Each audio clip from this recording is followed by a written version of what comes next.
Ya kalau kita rujuk sampai atas ya tetap saja ada di undang-undang apa namanya Undang-Undang Dasar 45 tentu saja dan juga ada di Undang-Undang Sisdiknas gitu ya.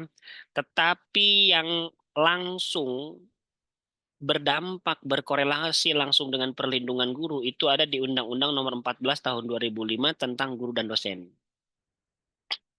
Nah, di bawahnya undang-undang ada PP nomor 19 tahun 2017 tentang guru. Ini adalah perubahan undang-undang ya, yang sebelumnya tahun 2008. Nomor 73 kalau tidak salah. Nah, di bawahnya PP peraturan pemerintah ada Permendikbud nomor 10 tahun 2017 tentang perlindungan bagi pendidik dan tenaga pendidik. Nah, Mas Trian, ini yang kita bahas ya. Nah, tapi teman-teman semua, sebetulnya ada jenis eh, ini nih saya lagi ngomongin dasar hukum kenapa guru harus dilindungi ya. Sebetulnya beberapa tahun lalu 2022 kalau tidak salah PGRI ini organisasi lain bukan organisasi saya gitu ya. Ini pernah melakukan MOU dengan Polri dan dalam MOU itu membahas tentang apa ya sama soal-soal kasus guru yang banyak dilaporkan itu gitu, perlindungan-perlindungan. Nah, ini karena ini bukan peraturan perundang-undangan, saya taruh di pojok gitu ya. Nah, di bawah ini adalah grassroots, masalah yang sebenarnya itu persoalan perlindungan guru. Nah, saya berkali-kali ditanya dan juga beberapa waktu ini kan muncul usulan adanya undang-undang perlindungan guru gitu ya. Pertanyaan saya yang pertama adalah, apakah undang-undangnya tidak ada, apakah PP-nya tidak ada, apakah Permendikbudnya tidak ada? Semuanya sudah ada, Mas Rian. Nah, terus yang nggak ada apa? Ternyata antara peraturan ini dengan permasalahan di grassroots, yaitu persoalan perlindungan guru, saya ulang kembali ya, guru dibacok, guru diintimidasi, guru diancam, guru di apa namanya dibakar motornya kemarin tuh ya. Lalu kemudian ya banyak kasus. Nah, ternyata dari peraturan ini ke kenyataan itu nggak relate. Nah, saya menyebutnya sebagai ruang kosong. Nah, menurut saya diskusi ini akan lebih menarik kalau kita melihat kenapa ada ruang kosong ini gitu. Oke, next slide. Nah, teman-teman semua, saya beri peringatan ini akan membosankan karena saya akan membahas pasal per pasal ya. Karena saya punya misi edukasi sebetulnya Mas Rian ya. Karena teman-teman yang mudah diintimidasi, teman-teman guru, rata-rata nggak tahu ini. Makanya saya kalau diintimidasi saya makin seneng karena saya tahu undang-undangnya kira-kira gitu ya. Saya bukan sekali dua kali ya di apa diancam disomasi oleh orang dinas pendidikan itu biasa lah. Tapi karena saya punya kitab suci perjuangan guru, jadi ya kita ketawa-tawa aja Mas Rian kira-kira gitu. Nah, Undang-Undang Guru dan Dosen 14 tahun 2005 ya. Kalau ini agak robotik ya. Kalau kita cari perlindungan guru, yang pertama kali muncul di pasal 7 ayat 1 bahwa guru itu memiliki jaminan perlindungan hukum dalam melaksanakan tugas keprofesionalannya. Nah, ini saya kira bagi guru dan masyarakat bukan cuma guru ya itu harus tahu. Ya takutnya kan kita punya istri ataupun suami guru gitu ya diintimidasi minimal kita bisa ikut belain gitu ya. Karena sebetulnya teman-teman semua nanti di slide selanjutnya ternyata yang wajib melindungi guru itu semua pihak, bukan cuma organisasi guru. Nanti akan kita bahas. Yang kedua adalah hak dan kewajiban guru di pasal 14. Ini babnya hak dan kewajiban. Di poin C, ayat 1 poin C itu disebut memperoleh perlindungan dalam melaksanakan tugas dan hak atas kekayaan intelektual. Saya mau tanya, eh belum diskusi ya, jadi saya nggak bisa nanya dong kalau gitu. Saya mau membuka pembahasan di sini. Memperoleh perlindungan dalam melaksanakan tugas dan hak atas kekayaan intelektual yang tidak disadari para guru hari ini yang memposting konten pembelajaran dengan hashtag Merdeka Belajar, tapi dia nggak dapet reward gitu loh. Kalau zaman sekarang disebutnya nggak dapet saweran. Padahal dia sedang mensosialisasikan kurikulum dengan anggaran yang sangat besar. Padahal namanya ada anggaran sosialisasi. Nah, ini orang nggak sadar gitu loh. Kalau dia itu punya hak kekayaan intelektual. Kalau guru misalkan bikin modul, modul dia capek semalaman gitu ya, dia upload ke EPMM gitu. Apakah hak intelektual ini dilindungi atau dibayar kan belum tentu gitu. Nah, hal-hal semacam ini tidak disadari bersama, mentang-mentang kita harus terdigitalisasi, terus kita harus menjual murah buah pikiran kita sebagai guru gitu. Nah, ini juga harus jadi warning. Makanya sekarang itu kan eh, mungkin ke depan nanti kita akan berdiskusi ya, apakah penggunaan AI itu di dunia pendidikan misalkan itu ada hubungannya tidak dengan misal apa namanya eh, pelanggaran terhadap hak kekayaan intelektual. Nah, itu nanti itu persoalan di masa depan, tapi saya sudah tahu jawabannya. Next slide.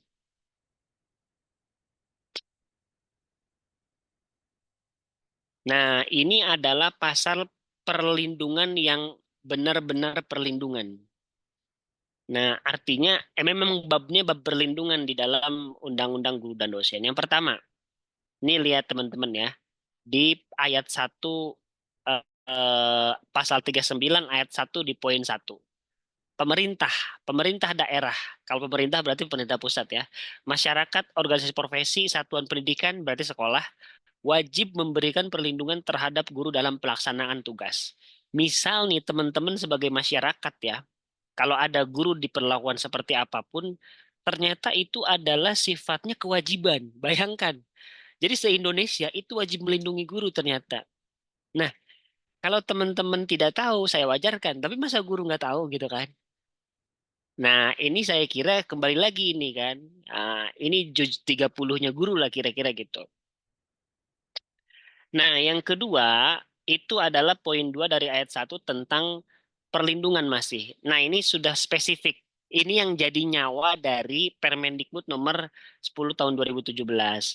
Sudah mulai dipilah tuh, ada perlindungan hukum, perlindungan profesi, perlindungan keselamatan dan kesehatan kerja. Nah, ini sudah ada pemilahan-pemilahannya. Makanya kemudian saya pernah ditanya, bagaimana Pak dengan guru-guru di 3T ya misalkan. Dia naik motor trail gitu kan, melewati jalannya yang rusak gitu kan. Bahkan motornya juga ikut rusak saya bilang. Saya bilang bahwa itu pelanggaran undang-undang loh. Kok pelanggaran undang-undang itu kan fasilitas umum. Saya bilang karena guru itu mendapatkan perlindungan keselamatan dan kesehatan kerja gitu. Bagaimana kalau dia di daerah 3T dipacok ular gitu kan. Itu gimana itu? Nah, negara kan nggak menyediakan fasilitas itu gitu. Nah, hal-hal semacam itu saya kira penting difahami. Lalu yang ketiga, ayat 1 poin 3 perlindungan hukum. Ini macam-macamnya ada banyak. Ada perlindungan terhadap tindak kekerasan. Nah, itu jelas kemarin kasusnya banyak. Ancaman. Nah, saya kira gini ya, karena guru itu selalu merasa bahwa ya saya ASN, saya takut diancam dan lain sebagainya oleh kepala dinas, oleh oknum yang bekerja mempengaruhi karir mereka gitu. Itu masuk dalam kategori ancaman, perlakuan diskriminatif dibeda-bedakan. Mentang-mentang gurunya kritis terus dikirim ke daerah pelosok, itu di daerah-daerah seperti itu. Bahkan kami dari P2G itu ketika akan merilis data kondisi guru di beberapa daerah, hal yang pertama yang menghambat adalah dari guru itu sendiri yang, Pak maaf ya wilayah saya jangan disebutkan, saya takut dimutasi ke pelosok. Wah, saya bilang gimana ya. Paradoksnya ada di sana. Tapi kami juga paham situasinya gitu, bahwa kami juga tidak bisa memaksa bahwa posisi guru yang independen itu adalah posisi yang dia sendiri harus menyadari bahwa dia harus berjuang.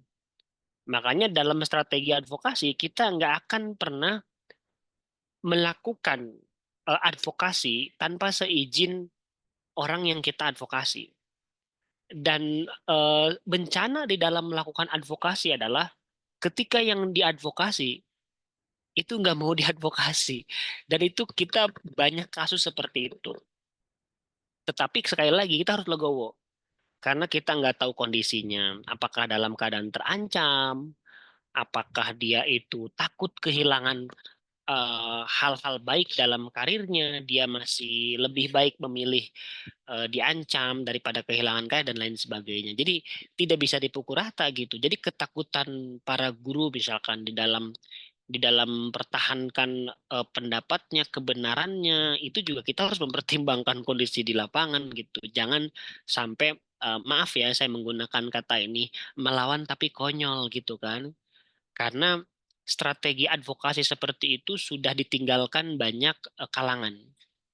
Misalkan begini ya, saya dari Jakarta ada kasus di daerah, saya datang ke sana atau saya di sini saya suarakan gitu ya, saya viralkan bla bla bla. Setelah selesai terus si guru yang bersangkutan akhirnya dimutasi lah, dipenjara, terus sayanya pergi lagi ke Jakarta gitu. Nah, model aktivisme seperti itu sudah tidak berlaku lagi dan salah menurut kami gitu ya.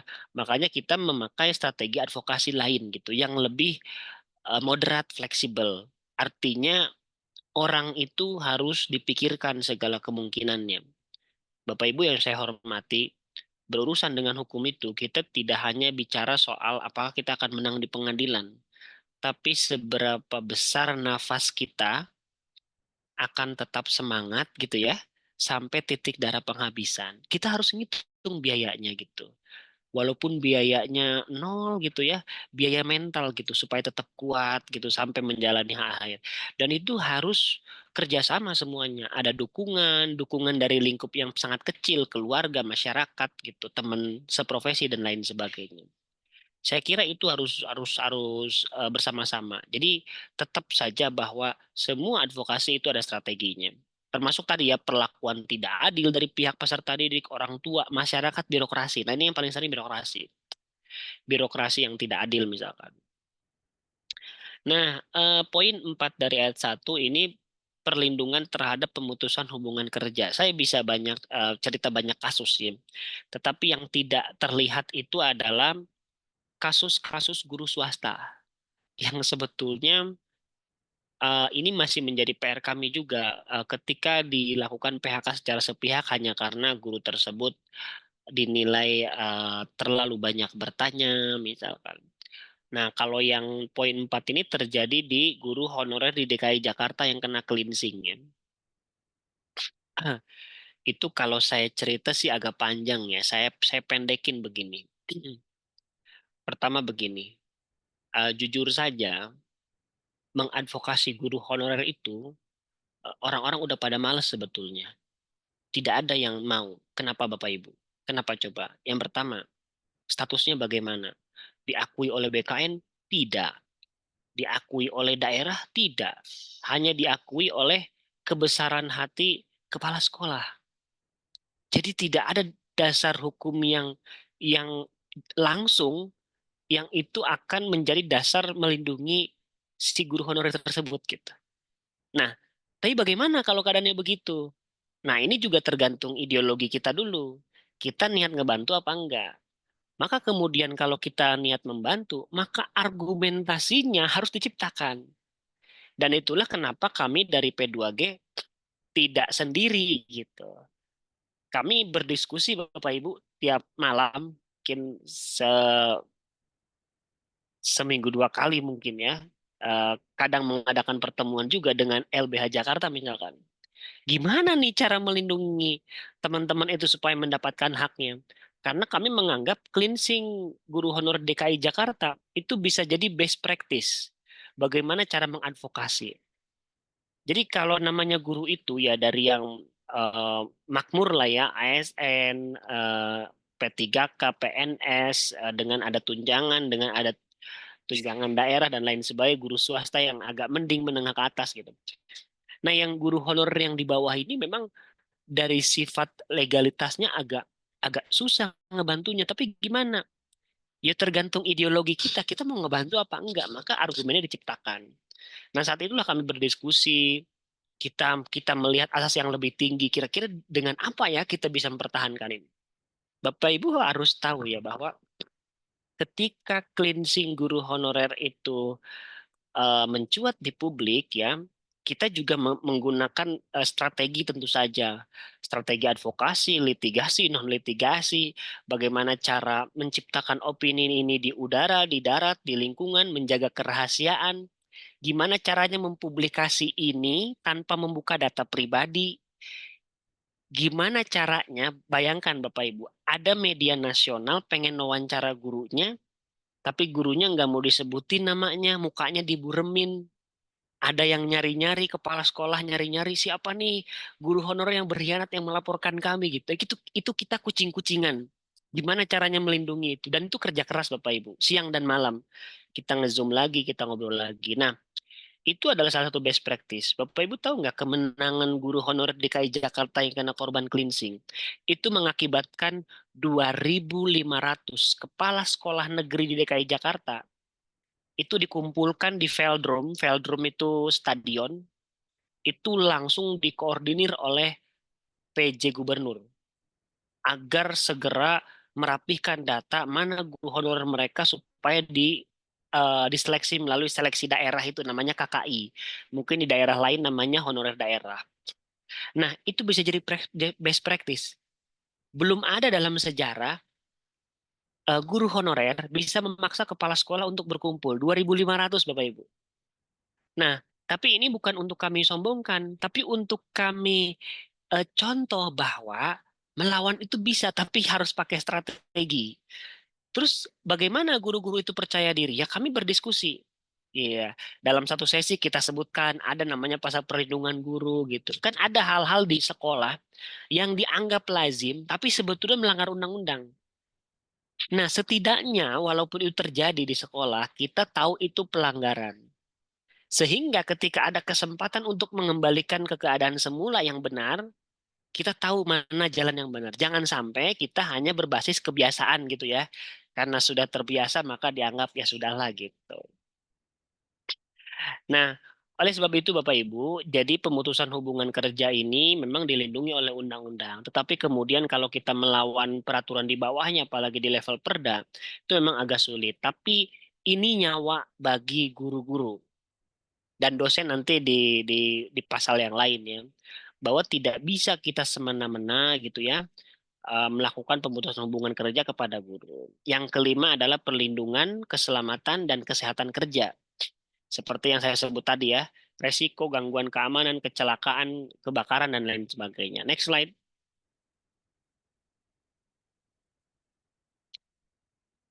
Nah, ternyata perlindungan guru itu ada di dalam pasal-pasal lain dan bab-bab lain. Yang selanjutnya adalah organisasi profesi dan kode etik.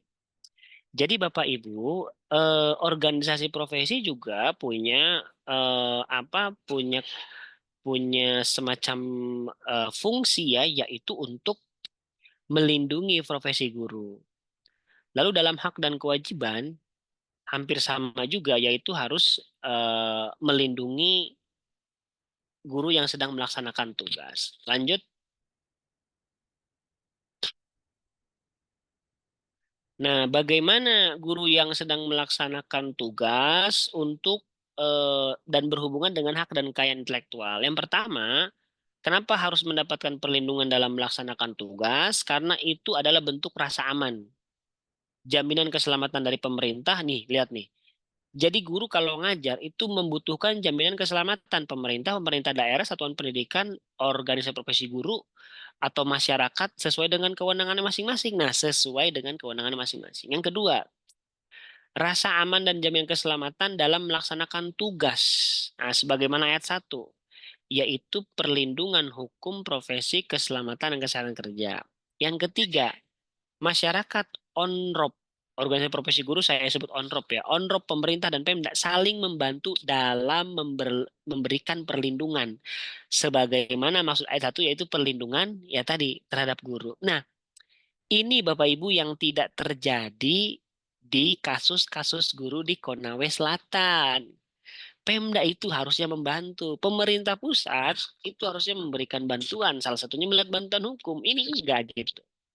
Bahkan ada informasi bahwa camat yang membantu advokasi guru tersebut dengan cara meminjamkan mobil buat demo guru Bu Supriyani Konawe itu bahkan menurut kabar dipecat gitu. Jadi kebalik justru ada pihak Pemda yang ngebantu justru malah mendapatkan ganjaran tidak baik. Lanjut.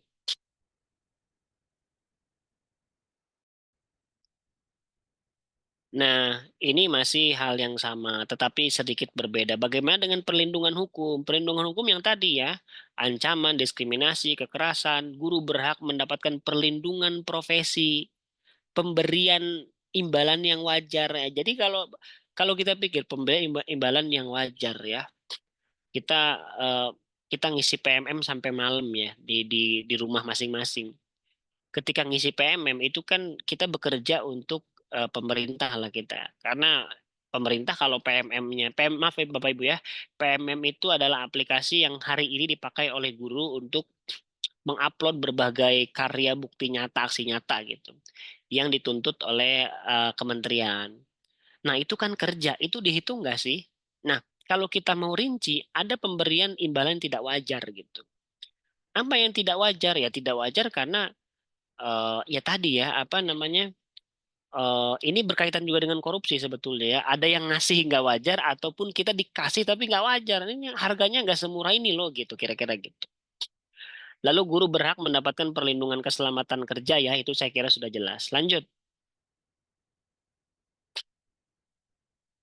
Nah pasal 42 guru memperoleh perlindungan. Oh sama ya hampir sama isinya. Lanjut. Nah, ini poin inti kita ya, yaitu adalah Permendikbud yang membahas tentang perlindungan bagi pendidik dan tenaga kependidikan. Memang istilahnya sudah mulai berubah ya, pendidik dan tenaga kependidikannya. Ini sebetulnya eh, sebuah solusi ya supaya supaya apa namanya supaya bisa mencakup tidak hanya guru ya, tapi juga pendidik yang lain. Nah, yang pertama di pasal 2 ayat 1 perlindungan merupakan upaya melindungi pendidik dan tenaga pendidikan. Nah, ini definisinya seperti ini.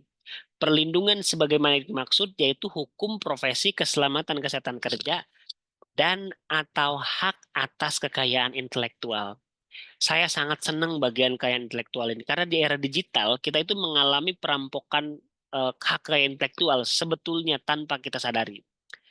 Saya menulis itu kok di Kompas ya, judulnya Transhumanisme Guru. Saya bahas itu bagaimana di sosial media gitu ya, penggunaan platform digital oleh guru itu sebetulnya sedang mengambil hak intelektual mereka. Lalu yang pasal 2 ayat 3 perlindungan hukum yang dimaksud adalah perlindungan terhadap ancaman kekerasan, tindak kekerasan, perlakuan diskriminatif, intimidasi, dan perlakuan yang tidak adil. Dari mana saja peserta didik, orang tua, masyarakat, birokrasi, dan lain seterusnya. Lanjut. Nah, pada pasal berikutnya yaitu pasal 2 ayat 4 perlindungan profesi ini mulai didetailkan dari yang sebelumnya di apa namanya undang-undang guru dan dosen ya.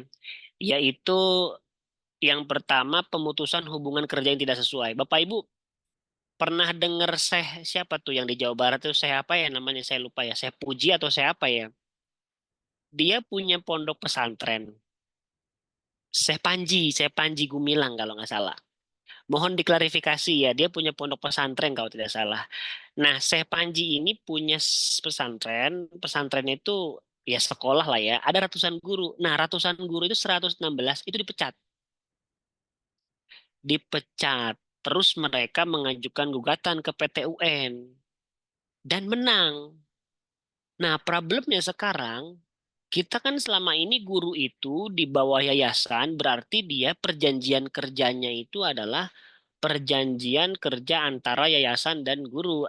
Kalau dalam bahasa undang-undang guru dan dosen tuh sama-sama menyepakati lah kira-kira gitu. Nah, tapi kemudian dengan adanya kasus Mas Rian nanti tolong dicarikan kasusnya ya di searching ada itu. Saya Panji, ada gugatannya di PT UN. Nah, tapi kalau gugatan PT UN dikabulkan, berarti hubungan guru dan sekolah itu industrial.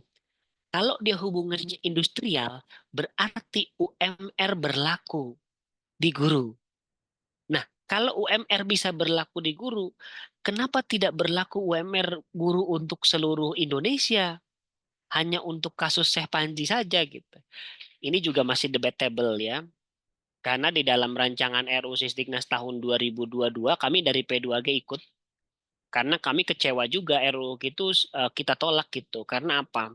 Karena kami mengusulkan upah layak minimum guru itu tidak dikabulkan oleh Kemendikbud saat itu kan.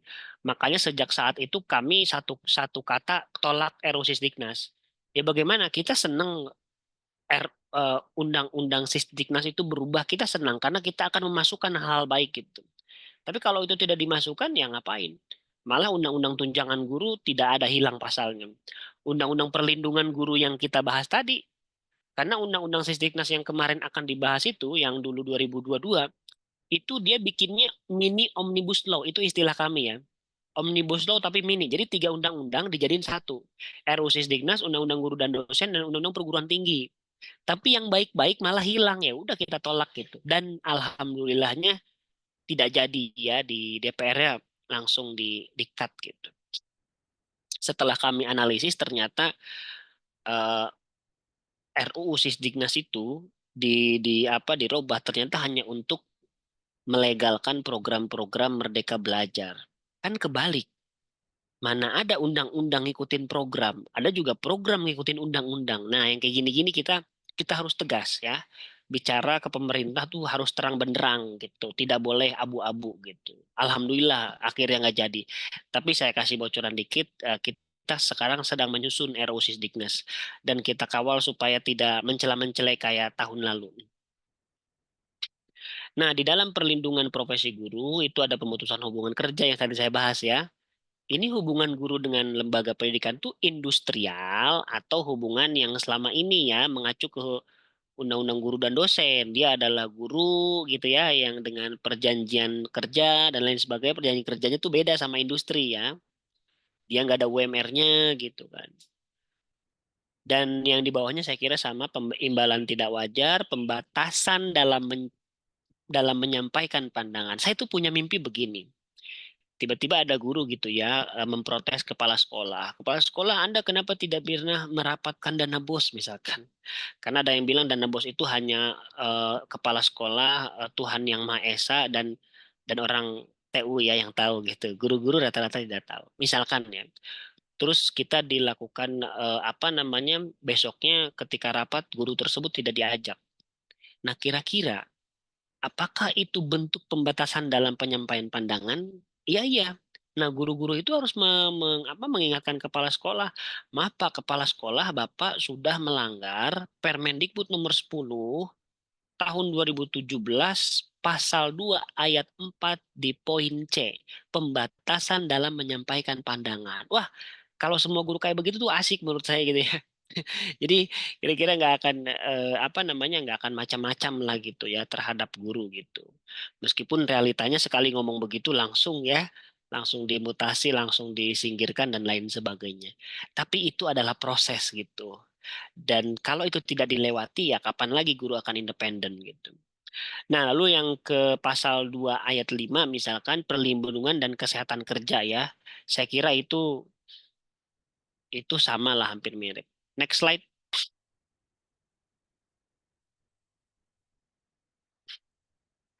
Nah, untuk pasal 2 ayat 6 misalkan perlindungan hak dan kekayaan intelektual. Nah, ini mulai rinci ya.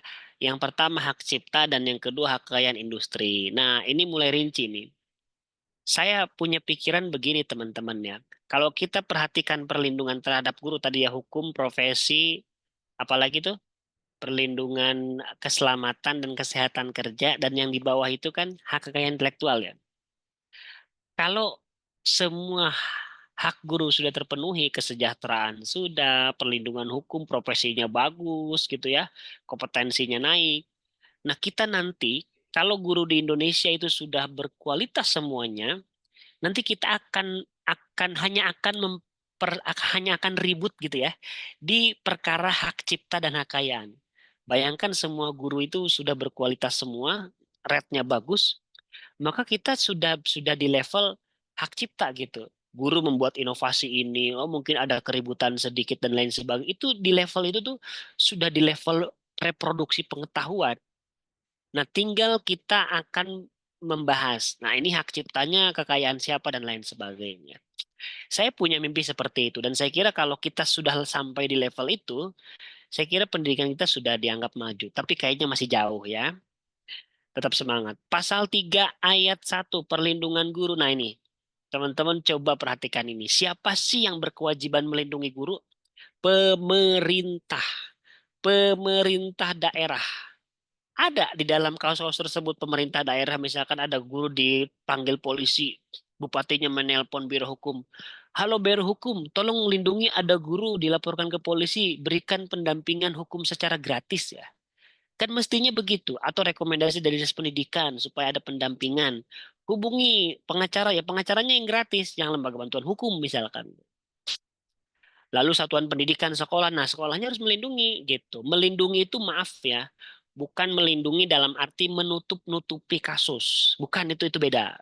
Melindungi itu adalah melindungi harkat martabat gurunya gitu. Kalau dia dilaporkan harus seperti apa dan lain sebagainya. Lalu kemudian organisasi profesi, nah itu sudah jadi kewajibannya ya. Kita berorganisasi ada bagian advokasi.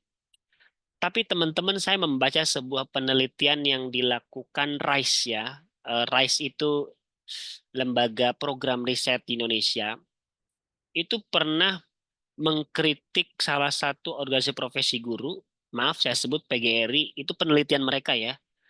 Itu di situ disebut bahwa salah satu kekurangan organisasi profesi guru karena masih terlalu sibuk bahas apa advokasi.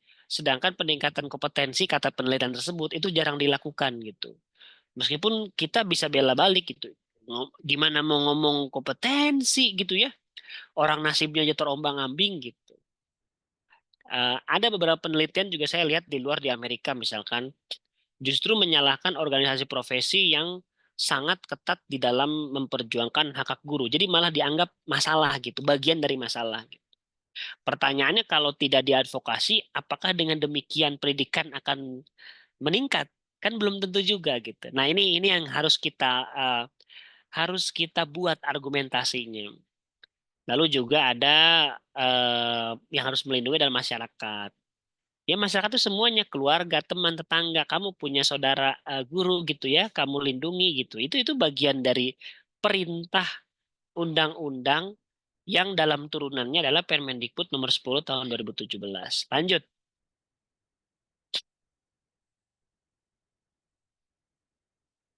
Oke, Permendikbud nomor 10 tahun pasal 3 ayat 2. Perlindungan yang dilakukan sebagaimana ayat 1. Nah, dilakukan. Nah, jadi yang disebut kementerian, yang disebut pemerintah itu adalah kementerian dan kementerian lain yang menyelenggarakan urusan pemerintahan di bidang pendidikan. Ya, mohon maaf, kalau gurunya guru madrasah, ya dari Kemenak dong yang ngebantuin kan kira-kira begitulah. Kalau gurunya sekolah di S ya, sekolah dasar, sekolah menengah pertama, sekolah menengah atas, SMK dan lain sebagainya, maka dia berarti pemerintah yang dimaksud adalah Kemendikbud kira-kira gitu. Nah, pasal 3 ayat 3 dalam melaksanakan tugas perlindungan yang berkewajiban itu, ini penguatan dari yang tadi ya. Pemerintah daerah, satuan pendidikan, organisasi profesi, dan masyarakat. Apa saja yang dilakukan? Yang pertama, menyediakan sumber daya. Ya, guru ini mau gimana? Mau ke kantor polisi misalkan, atau dia mau apa dia ada masalah sesuatu, ya itu dikasih kendaraan lah, diongkosi lah, dan lain sebagainya. Sumber daya itu banyak ya. Pendampingan termasuk. Lalu yang kedua, menyusun mekanisme pemberian perlindungan. Nah, Pemda ini misalkan, gimana sih kalau mau memberikan bantuan? Oh, harus begini, harus begini, harus begini. Itu disusun juga gitu. Nah, ini sudah didetailkan kan di dalam Permendikbud. Next slide. Nah, ini yang terakhir ya teman-teman. Maaf ini ya, harus pasal per pasal karena tadi saya berpendapat banyak guru yang tidak tahu ini. Pasal 4 ayat 1, perlindungan dilakukan oleh kementerian dalam bentuk advokasi non litigasi. Oh, berarti kalau litigasi itu kan kayak beracara ya, ada pengacaranya. Kalau non litigasi itu pendampingan tapi tidak ikut campur dalam peradilannya gitu. Yang kedua pasal 5 misalkan dalam melaksanakan perlindungan kementerian dapat berkoordinasi dengan Pemda, sekolah, onrop, masyarakat dan pihak terkait. Nah, yang keenam itu adalah ketentuan lebih lanjut mengenai perlindungan pendidik dan tenaga pendidikan dalam pelaksanaan tugas utamanya diatur dalam petunjuk teknis. Jadi tetap kita bikin juknisnya. Lanjut. Nah, teman-teman kita sudah di akhir slide ya. Ini adalah foto, ya nggak apa tunjukin aja fotonya. Ini adalah foto Bu Supriyani ya yang difoto oleh Kompas ketika di hari tersebut eh, permintaan untuk penangguhan penanganan oleh pengacaranya dikabulkan oleh pengadilan gitu. Jadi eh, meskipun begini, kasus hukum itu kalau viral dan juga ditangani, itu sebetulnya kegagalan hukum. Karena dia harus viral dulu. Artinya mekanisme hukumnya tidak berlangsung sesuai dengan apa yang kita harapkan. Nah, tapi kemudian kita juga berpikir sebaliknya, bahwa boleh jadi ini bisa jadi contoh juga sederhana, walaupun tidak semuanya harus diviralkan ya, bahwa advokasi terhadap guru itu mungkin, dan itu bisa. Makanya kemudian Ibu Supriyani ini jangan sampai kalah dan kita harus menang. Karena kalau kalah ini jadi contoh yang lain. Bayangkan ada beberapa Supriyani yang lagi mengantri nih. Ada berapa orang-orang, maaf, yang tidak suka gitu ya terhadap guru misalkan. Atau punya kasus yang sama. Kalau mereka melihat kasus ini dan ternyata Ibu Supriyani kalah, wah ini berbahaya juga gitu.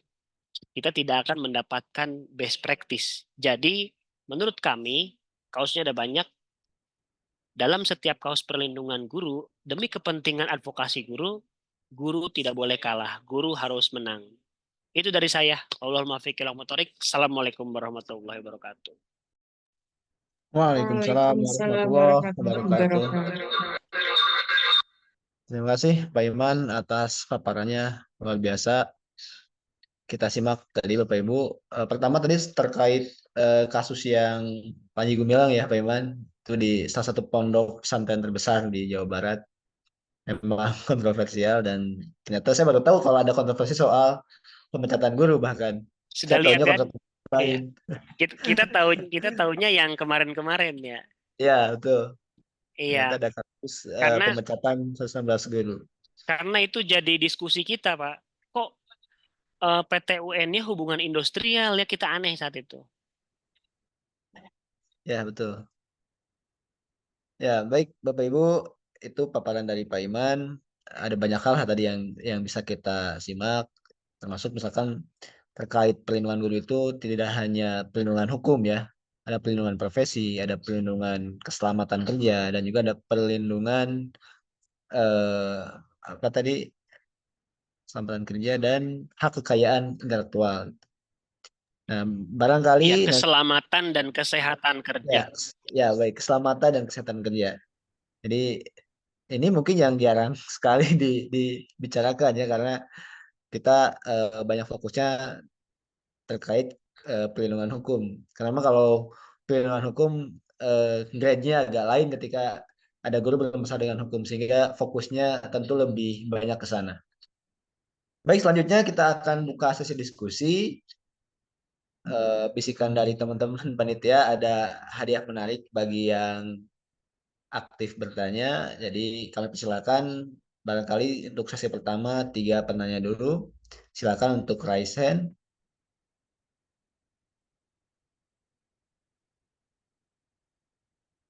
Maaf, saya minum dulu dikit ya. Silakan Pak, santai.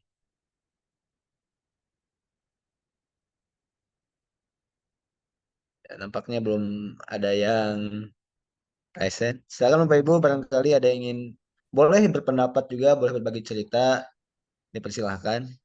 Izin saya mau bertanya. Itu kan saya tertarik ya dengan sebelumnya izin dulu ya, boleh saya dari Ya, boleh SMK silakan Bu Kehutanan Setiasih ya. eh, tertarik dengan kasus Ibu Suryani itu kalau yang saya baca itu sudah masuk ke Komisi 3 DPR ya. Menurut Bapak itu gimana in action-nya dari pemerintah? Kan itu kan tadi kata Bapak tanggung jawab pemerintah. Itu saya baca di Instagram kalau tidak salah itu udah masuk ke Komisi 3 DPR tuh. Bahkan Kapolri memanggil eh, Kapolres daerah Sulawesi Tenggara itu ya. Itu udah sampai ke situ, Pak. Itu gimana ya kelanjutannya? Saya baca sepintas aja gitu di Instagram, belum sampai ke titik upaya hukumnya sampai maksimal gitu. Saya lebih gimana pingin memenangkan Bu Supriyani itu karena ingin mendisiplinkan siswanya ya, begitu. Dan memang apa ya yang saya rasakan sebagai tenaga pendidik, guru ini begitu diuji dengan kecerdasan emosional ya. Apalagi saya yang gimana ya yang SMA kelas 1, kelas 2, kelas 3 itu ya Allah Gusti, ini apa gimana gitu ya. Rasanya pingin gitu loh ya, apa tahu sendiri lah gimana apalagi anak SMA gitulah pokoknya. Jadi saya ini kalau Bu Suryani ini guru apa ya, guru SD apa guru SMA apa. Ya seperti itu, yang saya tahu itu udah ke Komisi 3, Pak. Jadi gimana ya endingnya itu?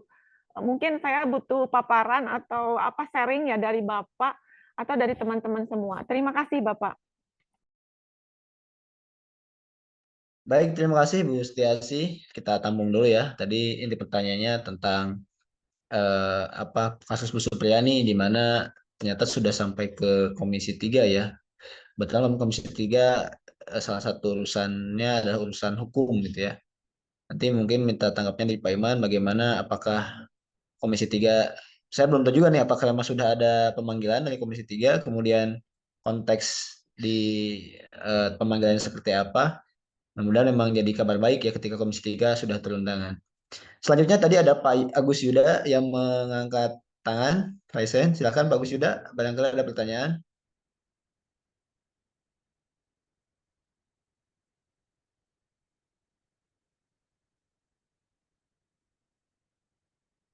Pak Yudanya sedang tidak on nih.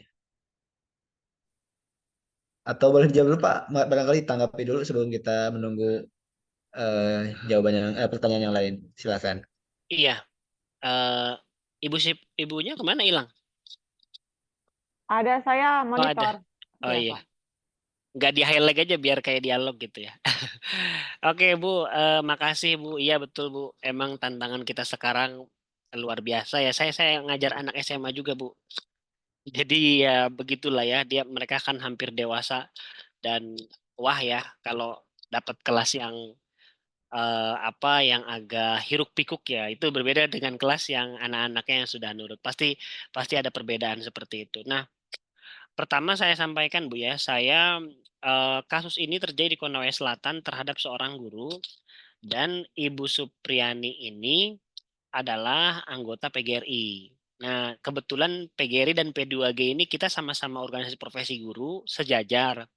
Jadi tidak elok juga kalau saya mengambil mengambil advokasi yang dilakukan oleh PGRI, tapi kita ngebantu gitu ya. Kan etikanya nggak begitu ya. Artinya saya tidak berurusan dengan kasus spesifiknya gitu karena kan lagi diurus gitu jadi kita support dari samping dari kanan dari kiri gitu. Nah, jadi yang akan saya sampaikan ini bukan informasi resmi dari kuasa hukum ya, bukan ya, karena hukumnya kan lagi dikelola juga, tapi kita melihat dari beberapa pemberitaan karena kami juga mengikuti. Kenapa saya sampaikan tadi, kalau apa namanya, kalau dalam kasus ini kita kecolongan, akhirnya Bu Supriyani di penjara, ini kan kebayang ya Bu Setiasi ya, ini berarti ke depan, wah ini gimana nih kita gitu kan. Makanya saya bilang tadi, kalau dari sisi kepentingan guru, Ibu Supriyani itu harus menang dan nggak jadi penjara. Karena kalau jadi di penjara, yang bahaya itu bukan cuman gurunya saja. bagaimana kalau semua guru takut mengajar? Akhirnya kan kemarin tuh di sosial media, Bu ya, di TikTok, di Instagram itu kan ada parodi-parodi. Guru-guru anaknya berantem dicuekin ketimbang kita di penjara gitu kan. Gitu. Nah, itu ya. Jadi kalau perjalanan kasusnya tentu saja ini laporan yang dilakukan oleh orang tua siswi yang mengaku mendapatkan kekerasan dari Ibu Supriani yang kebetulan orang tuanya polisi, kan kira-kira begitu. Lalu juga ada informasi bahwa Ibu Supriani sempat dimintai sejumlah dana.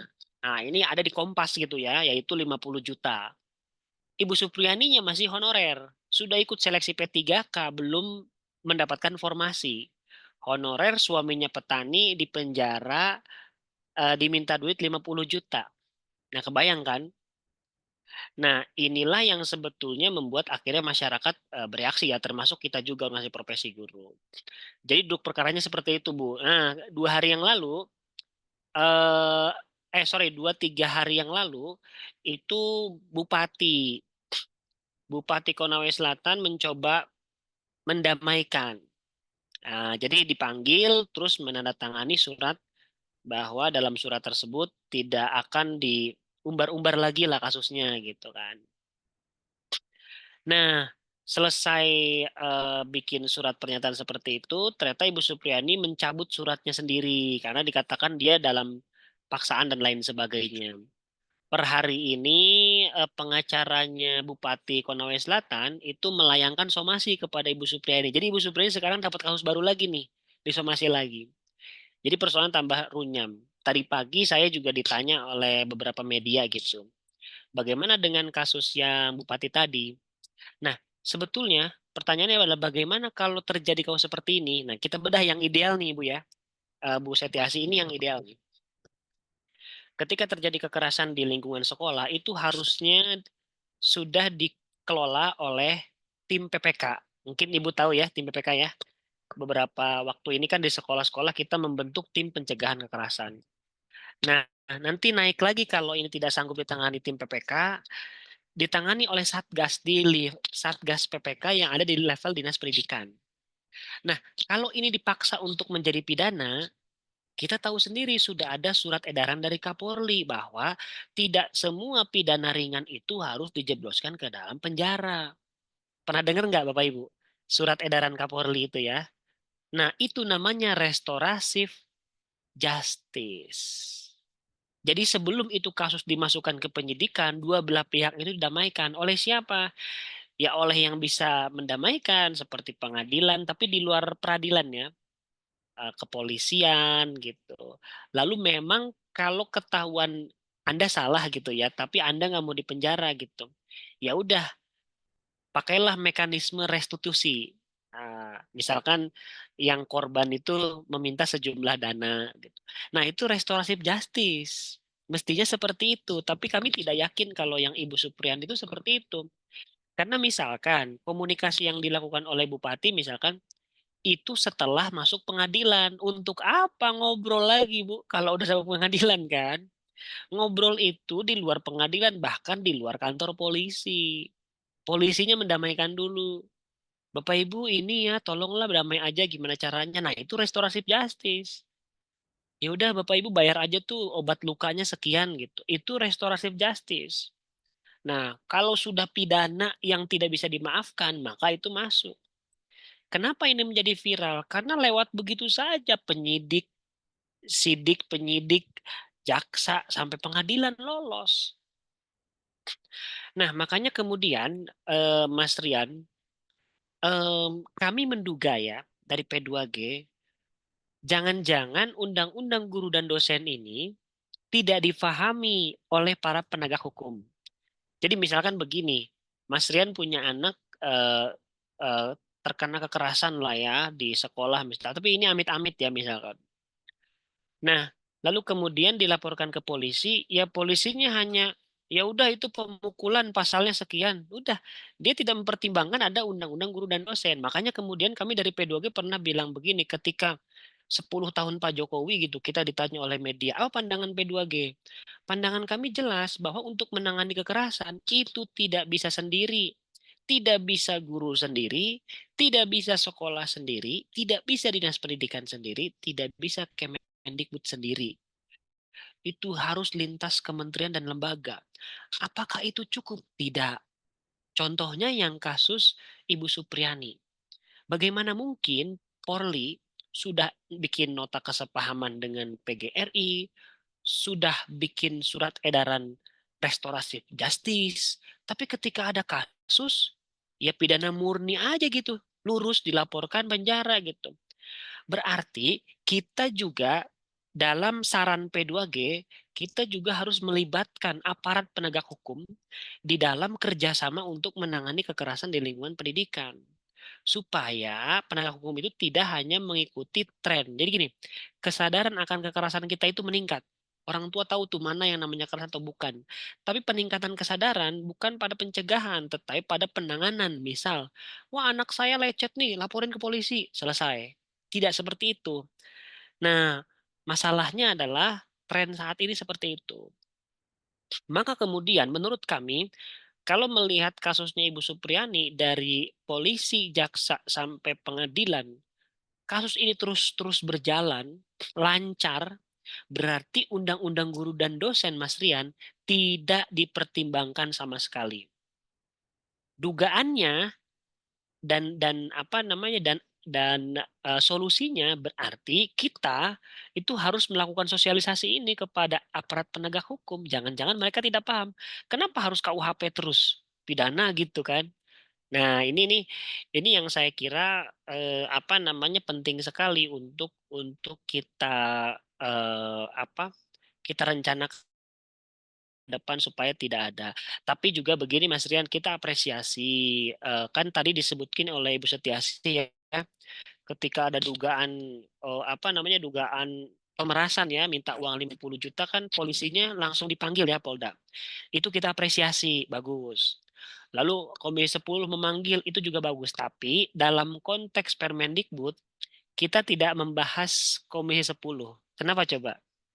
Di dalam Permendikbud tadi ya, kalau Bapak Ibu menyimak, itu kan cuma ada pemerintah daerah, Iya, terus kayak semacam dinasnya tuh bikin juknis gitu ya. iya, itu Kemendikbud ya. itu bikin juknis. Komisi 3 nggak ada kan?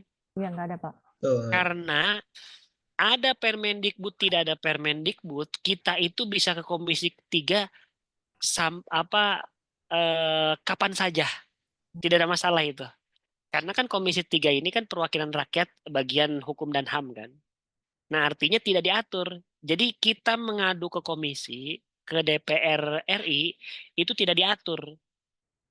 Karena itu memang kita harus lapor ke sana, tidak perlu aturannya gitu. Karena memang DPR kan tempat kita mengadu kira-kira begitu. Mungkin itu dulu, terima kasih. Baik, terima kasih Pak Iman atas jawabannya.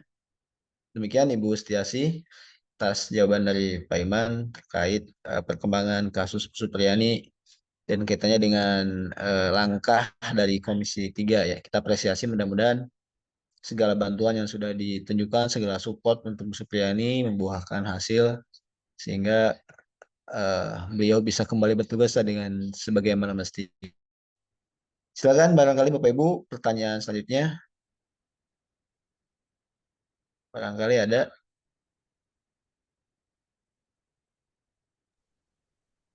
Apa itu namanya kalau seandainya guru tidak menegur siswanya sama sekali kan negara ini mau jadi seperti apa namanya kalau apatis gitu up to you gimana kamu aja masa gitu kan kalau anak nggak beres gitu kan kita mah gatel Pak kalau nggak dilurusin gitu ya kamu nggak boleh begitu harusnya begini kan anak sekarang mah ya tahu sendiri Bapak itu suka gimana ya adabnya teh kalau dianukan sama guru teh suka kurang pas gitu ininya teh apa ngejawabnya gitu kan pasti itu semua di sekolah tuh pasti ada yang seperti itu ya tutur katanya jadi masa mau kita biarkan apatis gara-gara yang begitu kan yang kasus Supriani itu yang saya tahu tuh anaknya tuh bukan dipukul ya apa itu cerita hanya di medsos saja jatuh di sawah dibilangnya ke ayahnya anu apa namanya eh, dipukul gurunya, kronologisnya gitu kan, karena kalau di medsos tuh apa retorika bahasanya gimana ya, simpang siur. Nah itu kan nggak beres ya, masa seorang anak bisa masih kecil juga ngebohong gitu loh. Itu kan Pak ya, kan sebagai guru ya harus diluruskan, melihat keadaan seperti itu nggak bisa kita apatis. Kalau saya gitu gimana ya, gatel rasanya kalau ini, tapi ya kuncinya itu kita mesti cerdas emosi ya. Tapi Ya, ya lo betul. kayaknya profesi guru ini profesi yang menurut saya itu tingkat stresnya paling tinggi ya bagi angkatan setelah ini nih, setelah COVID gitu ya. Itu Jadi memang beda sama memang guru-guru yang lain, beda yang sama kita dulu pernah dicepret, diberesin kuku sama guru ya, punten, tapi saya bukan membeda-bedakan. Itu kan saya didikannya begitu Pak, dulu di gini, tapi produk di gitu tuh kita gimana ya, sungkan sama guru tuh gimana gitu. Kalau sekarang sama anak-anak teh ya begitu tuh. Iya, memang kalau bicara stres yang tinggi itu ada penelitiannya, Bu. Memang membenarkan pekerjaan yang paling stres itu guru. Ada penelitiannya, Ford Foundation, bahkan mantan presiden kita Pak Jokowi itu pernah nyebut, waktu di Hari Guru tuh nyebut bahwa guru itu adalah stresnya paling tinggi katanya. Jadi itu tervalidasi memang seperti itu. Ya, baik, terima kasih Bu Setiasi atas tanggapannya dan Pak Iman. Ini ada pertanyaan dari Pak Agus Yuda. Kebetulan beliau itu rekan Pak, beliau ketua ketua MGMP PPKN SMP ya. Kalau saya di SMK, kalau beliau di SMP. Nah, beliau eh, ini kebetulan karena audionya bermasalah, jadi pertanyaan di room chat. Berbagi pengalaman saja, saya pernah mengalami di demo anak-anak dan orang tua gara-gara ada guru memberikan hukuman fisik. Betul kata Pak Iman, anak-anak, orang tua, pihak sekolah dikumpulkan duduk bareng menyelesaikan masalah dengan cara kekeluargaan. Kepala sekolah, guru, komite membantu, bahkan mantan bupati juga membantu. Jadi bisa selesai masalahnya secara kekeluargaan. Sekolah biasa kerjasama dengan pihak sekolah tentang kekerasan ini karena intinya mendidik bukan menyiksa. Tetap tanamkan adab tata krama sopan satu. Oh iya, mungkin ini sharing ya terkait pengalaman Pak Agus Yuda di sekolahnya.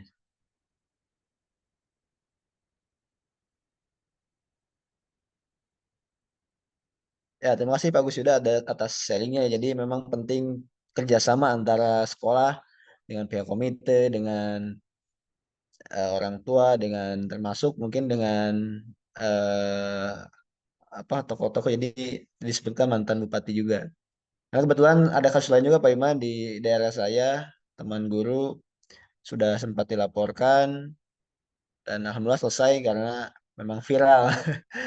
Viral karena mantan bupati turun tangan. Jadi memang mungkin jadi bahan diskusi juga bahwa mungkin tidak hanya di kasus perlindungan guru ya, di banyak kasus lain ketika kasus itu bisa ketika ada sebuah kasus yang menimpa rakyat kecil atau orang lemah dan lengkap dan memang perlunya viral dulu mungkin ya.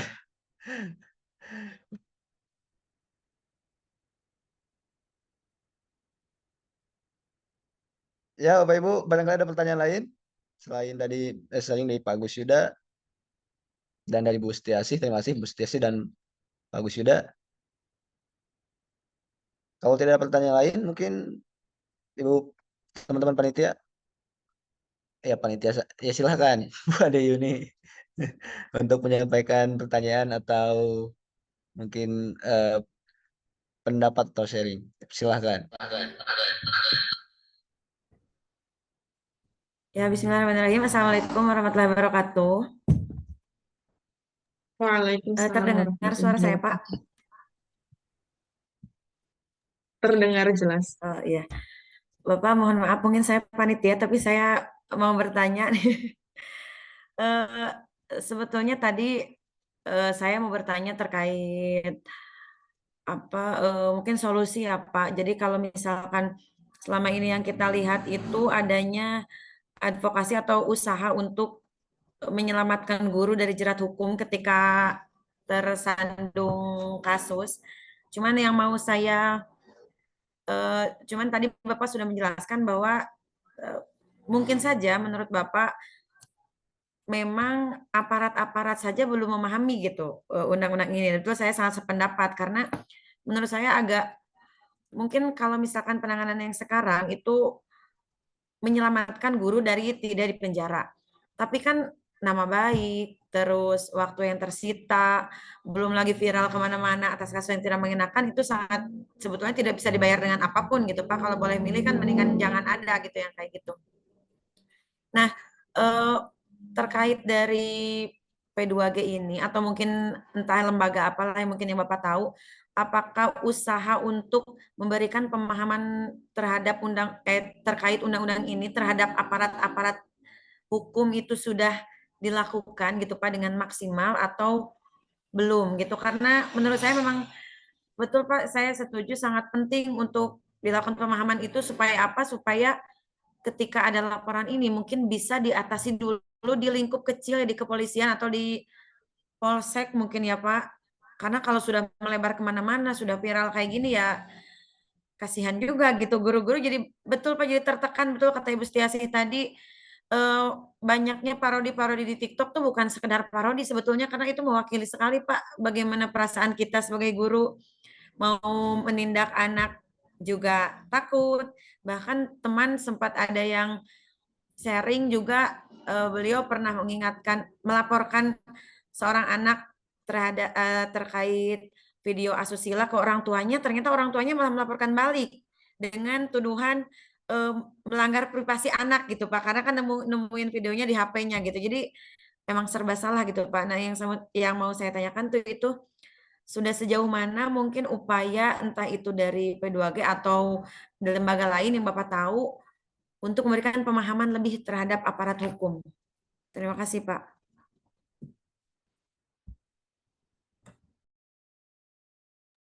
Ya, boleh langsung dijawab saja, Kak Iman. Oke, makasih. Sebelumnya maaf ya saya masih kuliah ini di posternya sudah MPD ya. Ya, mohon maaf. Iya, Mudah-mudahan jadi doa ya. iya jadi Karena doa sedang aja. kuliah juga.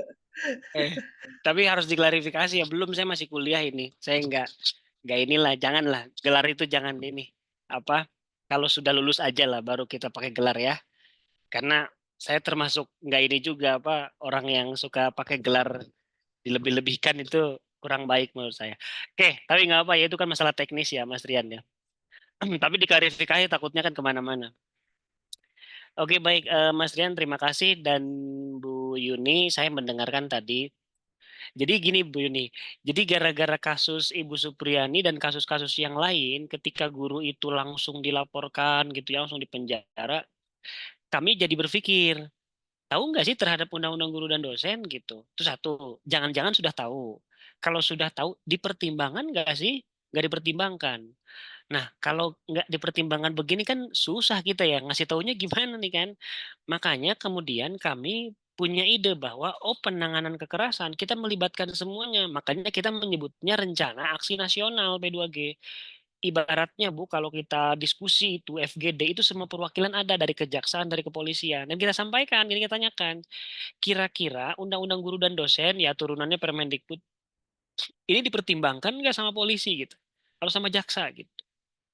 Nah, kalau kita sudah sampai di titik itu, ya kita optimis ya, mestinya ada perubahan yang positif gitu, sehingga kemudian ya tadi seperti yang diceritakan di kolom chat ya, siapa tadi yang cerita ya, bahwa bisa diselesaikan dengan secara bersama-sama. Tapi saya juga tidak mengecilkan, maaf, bahwa di daerah Indonesia itu kan pasti beda-beda ya. Watak pemerintahannya, budayanya, komunikasinya, ada yang berhasil, ada yang tidak, dan lain sebagainya.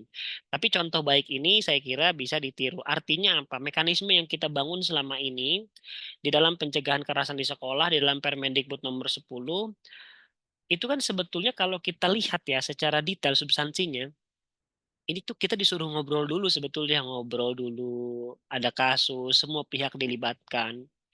Misalkan begini ya, saya guru sebetulnya. Tapi kenapa sih masyarakat itu langsung melaporkan begitu saja? Nah, artinya kita juga harus introspeksi. Jangan-jangan ada hal yang misalkan masyarakat kurang percaya nih terhadap sekolah kalau menangani kekerasan. Ah, pasti belain gurunya nih, kayak gitu-gitu ya. Nah, ini harus kita hadapi dengan apa? Dengan transparansi. Apa itu transparansi? Ketika ada kasus kekerasan, itu dibuka ke orang tua. Jangan ada yang tutup. Nih Pak, kejadiannya begini, ini anaknya di sini. Ini analis kami setelah kami selidiki kejadiannya seperti ini. Ini anaknya, ini orang tuanya, ini pelakunya, kejadiannya kapan, dan lain sebagainya. Kami yakin kalau orang tua diberikan informasi yang terang benderang ya, dan tentu saja tidak ada korban jiwa tentu saja gitu. Kami yakin mereka akan cenderung lebih akomodatif, memahami. Oh, sekolahnya sudah berusaha ya untuk membuka ini, ya sudahlah. Tapi biasanya ada juga kejadian di mana apa namanya komunikasi yang tidak baik tersebut gitu menyebabkan meminta pihak-pihak lain, pihak luar, LSM, polisi, apa siapapun dan lain sebagainya. Jadi saya kira itu kondisi real di lapangannya seperti itu. Jadi selain bahwa kita ingin ini guru dilindungi, kita juga ingin ada perubahan juga di dalam apa namanya cara menangani kekerasan di sekolah. Lalu bagaimana penanganannya? Kami melakukan eh, kajian misalkan ya ada beberapa kajian yang menurut saya sangat menarik, yaitu tentang sosialisasi Permendikbud. Mas Rian, sebelum yang 17 ini, Permendikbud nomor 10 tahun 2017 ya. Di tahun 2015 itu ada Permendikbud tapi tentang pencegahan kekerasan misalkan. Ternyata di tahun 2018 dan 19 itu ada kajian yang menyatakan bahwa sosialisasinya kurang. Bahwa kekurangan sosialisasi menyebabkan kekurangan pengetahuan. Sehingga kemudian tidak bisa menanganinya. Nah, kembali ke penguatan peran guru dalam Permendikbud ini. Sudah diuji belum seberapa besar kesadaran guru akan Permendikbud ini? Ini kan ibarat tameng ya, tameng buat guru melindungi dirinya sendiri kan. Gitu. Jadi saya kira kalau itu bisa dilakukan ya ya bagus. Kami dari P2G mengusulkan itu. Karena nggak mungkin itu diurus guru doang, organisasi profesi guru doang, sekolah doang, dan Kemendikbud doang. Ini harus melibatkan banyak pihak. Kami menyebutnya sebagai rencana aksi nasional. Nah, karena kasus Ibu Supriani, berarti penegak hukum juga kita libatkan gitu. Jadi kita apresiasi yang tadi ya, dipanggil jaksanya, dipanggil hakimnya, dipanggil polisinya, kita apresiasi. Jadi ada perbaikan sebetulnya. Gitu. Terima kasih. Baik, terima kasih. Bagaimana? Ibu ada tanggapan lagi? Sudah cukup. Barangkali mungkin satu lagi terakhir, Bapak Ibu. Barangkali ada yang masih mau bertanya atau berpendapat, sharing, gitu, silahkan. Ini ya, saya tuh mau tanya ya, tertarik dengan itu yang di artikelnya semacam apa ya, yang tingkat stres guru itu yang penelitian di Amerika. Itu saya pernah baca ya sepintas, cuman ada nggak bukunya yang ke situ gitu di Gramedia?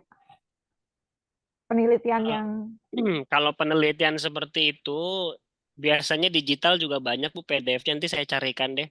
Gampang kok nyarinya itu. Kalau nggak salah yang mengadakan, kalau pidato Pak Jokowi pada saat saya dengar tuh, itu nyebut Ford Foundation kalau nggak tidak salah. terima kasih Pak. Ya, Eh, terima kasih, Gusti Asli. dan kalau ibu ketik aja kok di berita juga ada bilang aja guru paling stres di Indonesia. Nah itu ada pernyataan Pak Jokowi, ada beberapa riset juga boleh. Oh iya, ada satu riset di Jawa Barat ya. Kebetulan Jawa Barat ini ya. Jadi ada namanya Ibu Iva Hanifah kalau nggak salah. Beliau psikolog, punya program apa tuh namanya ya, namanya kayak Jepang-Jepang gitulah di Jawa Barat. Terus melakukan survei Bu di 4.000 guru di Jawa Barat. Nah, surveinya adalah tentang ini, tentang apa beban beban kerja apa namanya? Oh, sorry, tingkat stres guru. Kemudian ada beberapa pertanyaan.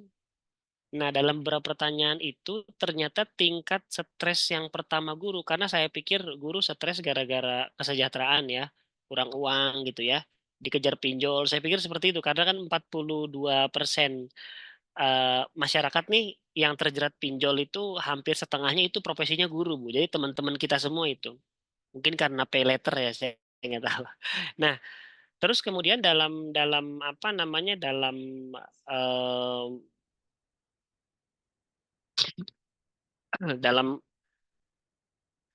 dalam paparannya itu ya yang dilakukan oleh psikolog Bu Iva itu ternyata tingkat stres tertinggi guru itu adalah ketika mengajar tidak maksimal garis miring tidak sesuai bidangnya. Makanya kami ketika menyampaikan pendapat ya waktu RDPU kami pernah sampaikan juga di RDPU yang lain bahwa guru-guru itu mengalami stres karena mengajar bukan bidangnya saya bilang karena kayak kayak merasa bersalah Pak Bu terhadap anak muridnya gitu. Nah, jadi di samping guru itu beban kerjanya menghadapi anak-anak yang luar biasa gitu ya, ternyata yang paling tinggi itu adalah dia tidak bisa mengajar dengan maksimal karena misalkan P3K sertifikasinya nggak nyambung gitu. Ternyata itu bukan soal uang gitu. Ternyata soal tidak bisa memberikan ilmu yang sepatutnya gitu. Dan saya kira ini kelebihan guru ya. Kebetulan surveinya di Jawa Barat gitu. Berarti mereka tuh sudah nggak mempertimbangkan materi, walaupun materi itu penting ya. Artinya yang bikin mereka stres itu adalah ketika tidak bisa menghajar sesuai bidangnya. Jadi kayak ada merasa rasa berdosa gitu. Dan di era kurikulum Merdeka kemarin itu kan kualifikasi akademik ini kan banyak bermasalah. Itu saja, terima kasih. Ya, terima kasih Pak Iman. Memang terkait eh, guru yang mengajar tidak sesuai bidangnya ada banyak sekali ya, termasuk di sekolah saya sendiri. Baik, barangkali karena sudah 1 jam lebih bahkan ya. Demikian saja Bapak Ibu untuk diskusi kita pada hari ini. Sebelum YouTube, barangkali mungkin ada closing statement Pak Iman untuk menutup pemaparannya. Oke, baik. Saya mengutip seorang sejarawan ya. Eh, Jika Anda ingin apa melakukan perubahan dan Anda ingin itu berhasil, maka berorganisasilah gitu ya. Organisasinya apa saya kira apa saja bisa. Tapi untuk guru di dalam Undang-Undang Guru dan Dosen itu dituliskan bahwa guru wajib menjadi anggota organisasi profesi guru. Nah, organisasi yang mana Bapak Ibu? Banyak pilihan, ada 70. Ada 70 organisasi profesi guru. Yang kedua, kami dari P2G per hari ini kita lagi bicara di Bappenas nanti habis Zoom nih, kita mau memasukkan 5 pilar apa namanya tata kelola guru. Yang salah satu diantaranya adalah perlindungan guru. Karena situasi darurat seperti ini tuh undang-undang sampai Permendikbud yang kita pakai itu kayaknya seperti macan ompong ya. Makanya harus kita suarakan terus sehingga menjadi program utama di dalam kebijakan pendidikan di Bappenas ini. Yang ketiga, terima kasih. Semoga bisa saling belajar ya. Saya juga sedang berproses, sedang belajar dimanapun Bapak Ibu berada di daerah-daerah, di pusat, di daerah terpencil. Terima kasih atas dukungannya. Karena saya kira kasus-kasus seperti Ibu Supriani itu menjadi viral karena sebetulnya kepedulian masyarakat terhadap guru itu sangat sangat tinggi gitu. Rasa hormat masyarakat itu terhadap guru sangat tinggi dan saya mengapresiasi masyarakat ya karena mungkin dulunya sekolah juga kali. Dan yang keempat saya kira itu saja. Saya ucapkan terima kasih panitia, maaf kalau ada hal yang kurang. Itu saja dari saya. Assalamualaikum warahmatullahi wabarakatuh. Waalaikumsalam warahmatullahi Saya wabarakatuh. Waalaikumsalam izin warahmatullahi izin wabarakatuh. live ya. Terima kasih Ya, Bapak. silakan Pak Iman, silakan melanjutkan aktivitasnya. Iya. Baik, Bapak Ibu yang hadir pada kesempatan sore hari ini, terima kasih Pak Iman atas paparannya. Mudah-mudahan apa yang beliau sampaikan bisa menjadi ilmu yang bermanfaat khususnya bagi beliau dan juga untuk kita semua. Tadi beberapa kesimpulan yang beliau sampaikan, pertama soal pentingnya berorganisasi dan organisasi profesi guru itu ada banyak sekali. Maka tadi sebutkan ada sekitar 70 ya.